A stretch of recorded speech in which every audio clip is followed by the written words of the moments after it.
My 9-year-old kid poured her heart into baking cupcakes for our family dinner. 6 hours of mixing. But my mom threw them straight into the trash without even a taste. Try again when you're older, my sister smirked. I got angry and said this. The whole table went silent. I should have known my mother would ruin it. Every time I start thinking she's mellowed with age, she does something to remind me exactly who she's always been. But this time it wasn't about me. It was about my daughter. Lila is 9. She still mispronounces cinnamon, and thinks the tooth fairy keeps her baby teeth in a museum. But she also knows how to read a recipe, how to separate eggs, how to fold in flour without overmixing. She's been glued to that cupcake book I got her from Barnes & Noble like it's sacred text. When I mentioned we were having a family dinner for my dad's birthday, she asked, so politely, if she could be in charge of dessert. Just her. She said it like it was a job interview. 6 hours. That's how long she spent in our little kitchen that Sunday. She made lemon cupcakes with blueberry filling and a cream cheese frosting. Hand-piped sunflowers. She even made extra in case someone wanted seconds. She kept practicing the way she'd present them, saying, I hope you like them, Grandpa, in the mirror. When we got to my parents' house, the vibe was off immediately. My mother opened the door, looked at the tray in Lila's hands and said, You brought dessert? You didn't have to. Not a warm welcome, not a smile. Just that passive-aggressive tone I know too well. Lila didn't notice. She just grinned and said, I made cupcakes for Grandpa. The table was packed. My sister Kim and her husband were there, along with their 2 teenage boys who didn't look up from their phones. My aunt and uncle had driven in from Pennsylvania. My cousin Sarah brought her new boyfriend, who my mom clearly hated on sight because he had a nose ring. The whole night was already a balancing act between fake compliments and subtle jabs. We got through dinner. My dad gave his usual half-hearted speech, thanking everyone for coming. My mom interrupted halfway through to complain about the roast being a little dry. Then finally, dessert. Lila waited until everyone was done eating before she carefully placed her tray right in the middle of the table. She didn't say anything, just looked around with this hopeful little face. No one clapped. No one even reached for one. My mom stared at the cupcakes like they were a threat. Then she picked one up between her fingers as if it were dirty, looked at it like she was inspecting mold, and without tasting it, dropped it into the trash bin behind her chair. Silence. Then she picked up another. And another. She dropped every single cupcake into the trash without a bite. 24 cupcakes. Gone. My sister Kim looked at Lila and said, Try again when you're older, with that smug little smirk she's been perfecting since we were kids. I looked at my daughter. Still sitting up straight, blinking fast, trying so hard not to cry. I stood up. I didn't plan. I just walked over to the end of the table where the expensive bakery cake sat. My mom's pride and joy. I picked it up with both hands and without saying a word, smashed it into her face. Thick white frosting, crushed fondant roses and chocolate crumbs exploded everywhere. It got in her hair, on her sweater, across her glasses. For the first 2 seconds no one said anything. Then someone let out a short laugh. I think it was Sarah's boyfriend. Then my uncle. Then both of Kim's boys, who finally looked up from their phones. My mom started yelling, but no one was listening. I looked around and said, Yeah, that's what it feels like. Then I took Lila's hand, walked out the front door and didn't look back. In the car I expected Lila to cry. He didn't. She sat in the passenger seat, hugging her seatbelt, just staring out the window. When we got home she went straight to her room without a word. Me. I sat on the couch and felt nothing but heat in my chest. Not guilt. Not regret. Just rage. I didn't sleep that night. Not even for a minute. I just sat there at the kitchen table with the lights off, staring at the empty cupcake tray Lila had scrubbed clean before bed. It was still damp from the rinse. She didn't say anything when we got home. No crying. No asking why her grandma hated her cupcakes. Just a quiet goodnight and her door closing. That silence from her, it kept echoing louder than any screaming ever could. By 10 that night the text messages started coming in.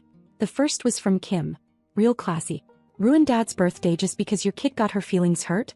Then Aunt Denise chimed in. You had a right to be upset, but honestly, Ratch, the cake? What were you thinking? We were all there for your dad, not your daughter's bake sale. I stared at my phone like it was some kind of joke. I wanted to respond. I wanted to say, you sat there and watched her throw a 9-year-old's hard work into the trash. Not one of you said a thing. But I didn't respond. Not yet. A little after midnight I got a message from my dad. Call me tomorrow if you feel like it. I love you. That was it. No judgment, no apology. Just neutral. That hurt more than anything. Not because he yelled or took sides, but because he didn't. The next morning Lila woke up early. She made her own breakfast, fed the cat and packed her bag like it was any normal school day. When I asked if she was okay, she said yeah and asked if we still had lemons. I told her yes and asked why. She said she thought her frosting needed more lemon and wanted to practice after school. That's when I had to excuse myself to the bathroom. I didn't cry, but I stood there for a good 10 minutes just gripping the edge of the sink. Around noon my mom called. I didn't pick up. Then came the voicemail. Rachel, you embarrassed everyone. You owe your father an apology. And while you're at it, maybe you should stop using your child to seek attention. If she can't handle a little constructive criticism, that's on you. I won't be blamed for teaching her what real life is like. She hung up before the voicemail cut her off. I stared at my phone, shaking. Not out of shock, out of confirmation. Because that voicemail was the most honest thing she'd said in years. She didn't care about Lila's feelings. She didn't even deny what she did. She doubled down on it. And she wanted me to feel bad for standing up. Then came the unexpected messages. Sarah texted around 2 p.m. What you did was kind of iconic. Grandma's been treating people like crap for years. He just finally snapped. I don't blame you one bit. Then her boyfriend, who I barely knew, sent me this. Your kids' cupcakes were amazing.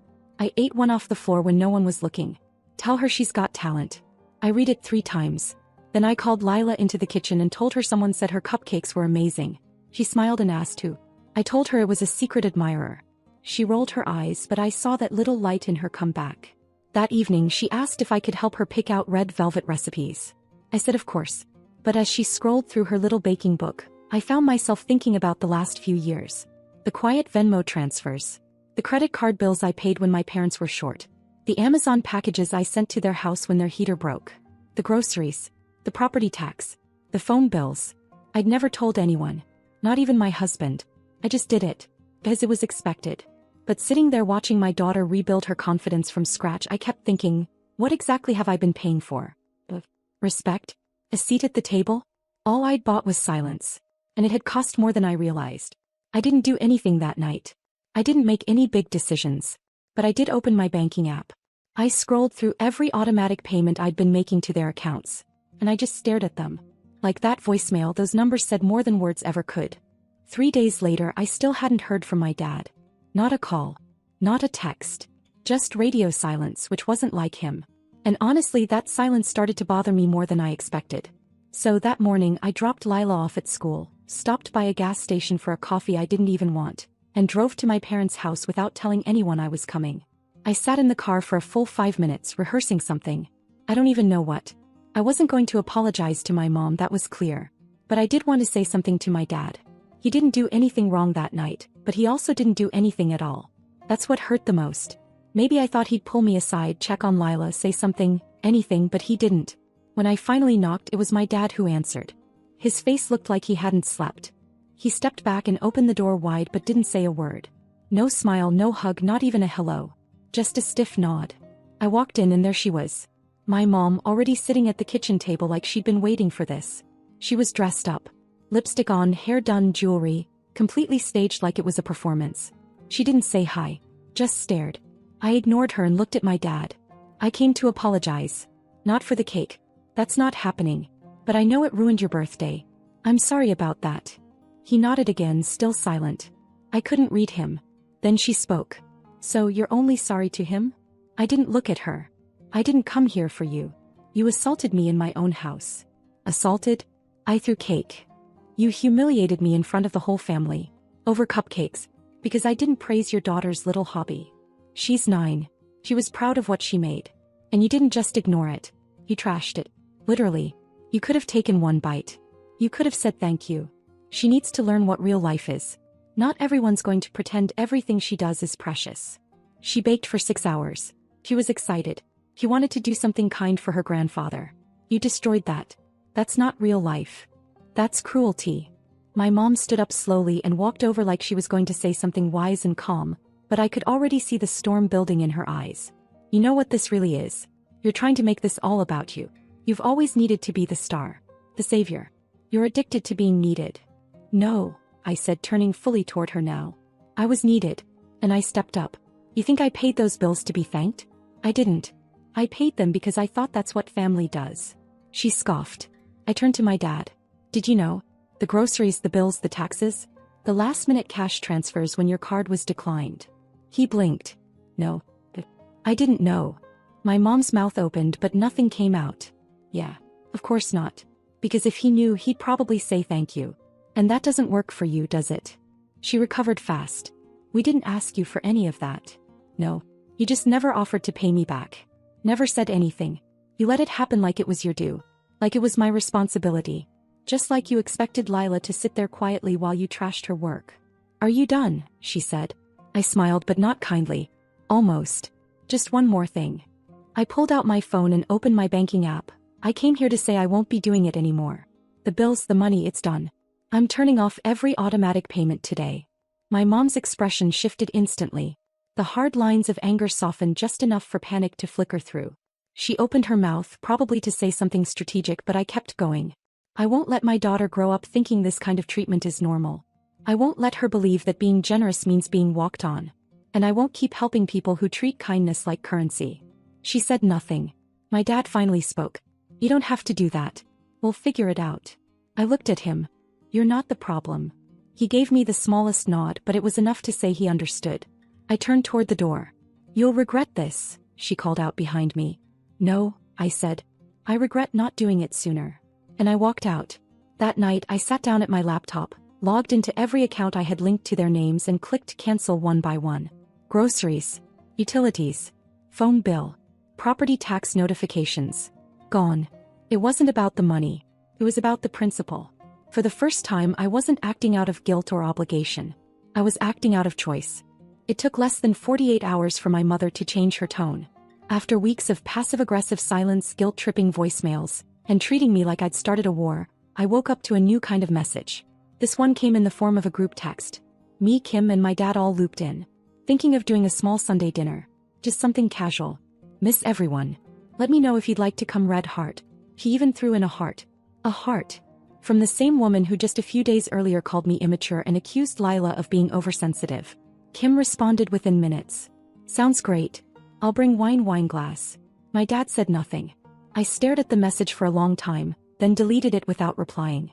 She didn't want to make peace. He wanted the money back. And I guess she thought the way to do it was by pretending none of it ever happened. But that wasn't the end of it. That same afternoon she called. I let it go to voicemail again. Rachel, she said in her nicest voice, the one she saves for when she's trying to sound like the innocent one. I know things got a little out of hand, but I was thinking, maybe Lila would like to help me bake something this weekend? I thought it could be a fun bonding thing. You know, wipe the slate clean. That made me laugh out loud. She wasn't just being fake. He was trying to rewrite the entire narrative. She wanted to bake with Lila, after what she did. Now she wanted to play Grandma of the Year? A few hours later, I got a notification that someone had added items to an Amazon shopping list I shared with her months ago when she said she didn't know how to add things herself. I clicked it out of curiosity. Eggs, flour, new bakeware, vanilla extract, fancy cupcake liners. She wasn't subtle. But the most telling part? All of it totaled about $79. Just under the amount of her old monthly grocery bill I used to cover. As if sending me the list would be some kind of gentle nudge. Like she was saying, hey, in case you're feeling generous again. That night I sat down with Lila. I didn't tell her everything, just that Grandma had invited us over. She asked if I wanted to go. I said, no. Do you? She thought about it and said, not really. Then she asked something that caught me off guard. Is it okay if I don't forgive her yet? I looked at her, this tiny person who had every reason to feel confused and hurt, and I said, yes. It's okay. And it really was. Because forgiveness doesn't work on a schedule, and it definitely doesn't work when the person asking for it can't even say the words out loud. The next morning I finally called my dad. I asked if he got the group text. He sighed. Yeah. I asked if he was going. I don't know, he said. I think she's trying to fix it. Fix what? She won't even admit she did anything. She's just afraid, I think, of losing control. That was the first time I ever heard him say something like that. He spent years softening her edges, playing peacemaker, defusing her moods. But now he sounded tired. Not angry, just worn out. I told him I wasn't coming. He said, okay. And that was that. She kept trying for the next week. Small things. Emails with recipes Lila might like. Random texts about how she'd found a new store with good cupcake supplies. A picture of the family cat lying next to one of Lila's old stuffed animals. He misses her. I ignored every single one. And when she didn't get what she wanted, the tone started to shift again. Not openly, not yet. But I could feel it coming. Because this wasn't over. Not for her. The quiet came first. No more messages. No fake Sunday dinner invites. No just checking in texts. It was like someone had hit a mute button on my mother. But I knew better. She wasn't finished. She was just waiting. Watching. The shift came about a week later. I was at work when the email landed in my inbox. A past due notice from the electric company. Not mine. Hers. I'd forgotten I was still the backup contact for billing issues. My name was still tied to the account, even though the autopay had been cancelled. She hadn't updated anything. Just assumed I'd come crawling back eventually, embarrassed, maybe a little guilty, and quietly reconnect all the wires I had unplugged. She didn't realize I was done. That night my dad called. I almost didn't answer. He started with small talk like we weren't both thinking about the giant unpaid bill hanging between us. Eventually he said, "Your mom's worried about the lights." I didn't say anything. She's saying it must have been a mistake. That you probably forgot to reset the payment. I didn't forget. There was a long pause. She also mentioned the groceries, the Amazon Prime, the insurance reminder that didn't show up. I waited. Are you cutting her off? Yes. Another pause. He sighed and I could hear the exhaustion in it. You've done a lot. More than we ever asked. No. More than she ever thanked me for. I'm not going to argue with you. She's not the victim here, Dad. You know that, right? He didn't answer. I leaned against the kitchen counter, staring at the unopened bottle of wine on the table. This isn't just about the cupcakes. It never was. I know. She tried to humiliate my daughter in front of the entire family. And when I stood up for her, she acted like I destroyed the world. Then she tried to pretend it never happened. And now that the bills are coming in, she wants to play nice again. She's scared. She's manipulative. He didn't disagree. That weekend she broke the silence. The email came late at night. Subject line, "Let's just move on." It started with a greeting like we were friends. Then the usual deflection, things got out of hand, emotions were high, we all say things in the heat of the moment. Not a single line about what she actually did. No apology. Just an invitation to get past it, and find a healthier path forward as a family. The closing line made my blood boil. It would be unfortunate to let money come between us. Unfortunate. Like the money had just slipped in between us by accident. Not like I'd been quietly supporting her for years while she tore me down in public. Not like she'd expected it. Demanded it really. Without ever saying thank you. She didn't want peace. She wanted funding. So I did it. I logged into every account she still had access to. Every shared platform. Every linked card. Every login I'd set up because she couldn't figure it out. I shut it all down. Then I emailed her back. Just one line. You'll need to find another way to manage your finances moving forward. I won't be involved anymore. No greeting. No explanation. No apology. The next day I got a text from Kim. "Mom's saying you're trying to punish her. Is that true?" I answered honestly. "I'm protecting my daughter. And myself. He can call that whatever she wants." No reply. But later that night Sarah messaged me. She told Aunt Denise you blindsided her and cut her off for no reason. It's hilarious actually. She's melting down. Honestly, I respect the hell out of you for it. Everyone always tiptoes around her. You didn't. I told her thank you. Then she said something I didn't expect. It's weird, right? How doing the right thing can still feel heavy. It was. I wasn't celebrating. I wasn't dancing on a grave. But I was done paying to be treated like I didn't matter. I was done asking for scraps of approval. I was done giving when it cost me more than money. A few nights later, Lila asked if we could bake again. She picked a carrot cake recipe and said she wanted to make the cream cheese frosting from scratch. She grated the carrots herself even though it made her arms sore. She mixed everything slowly, carefully. She asked me to help only with the oven. While it baked, she sat on the counter swinging her legs and humming. When the cake was cooling, she said, "I like baking again." I smiled. Yeah.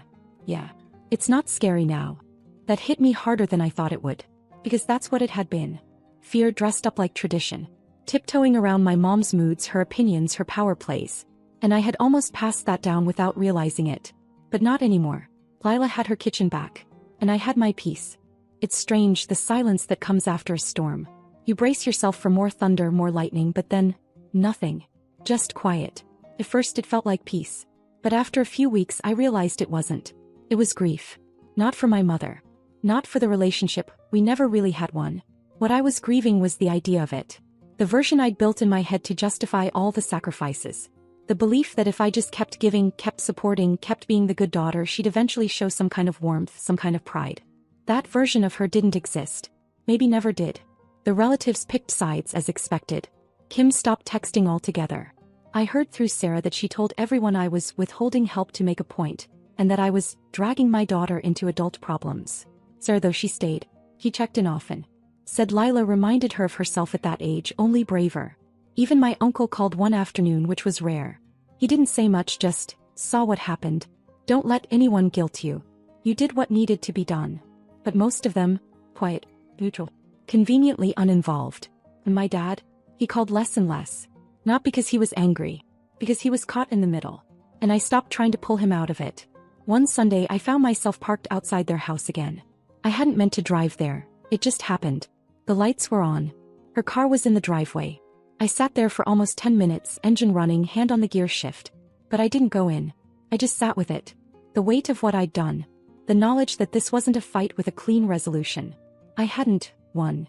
There was no winning. I had walked away. That was it. That night I was washing dishes when Lila came into the kitchen. She pulled herself up on the stool, still in her pajamas, hair wild from sleep. She said, "You seem kind of sad today." I told her I was. Because of Grandma? I nodded. Do you think she's sad too? Maybe. But not for the same reasons.